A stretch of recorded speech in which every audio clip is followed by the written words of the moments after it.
which, became an immediate shock to the entire world, right? And then it leveraged its way down to 30%. As you think about the percentages and the impacts, and more importantly, what that means to a brand, those duty advantages of bringing goods into a certain market like Mexico, where you may have had these advantages in these lanes of trade, they shut pretty quickly. So I think that was the first step, is brands would quickly understand, okay, if I'm bringing goods into a market and I have a 30% tariff and I plan on selling that worldwide, what does that mean to the profile of what I currently do?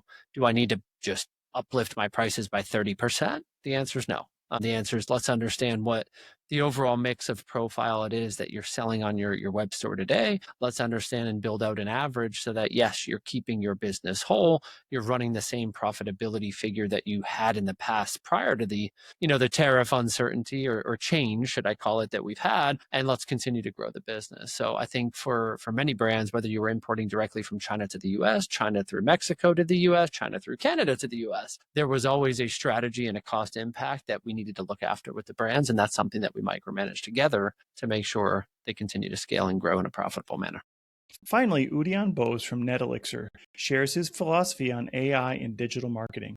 Fail faster and learn why. Speed up your learning cycles, not just your execution. I think failing faster is such a good moniker for every person, especially in the marketing realm, maybe not in the athletics realm. Although if you look at some of our professional sports teams, they're really good at failing faster.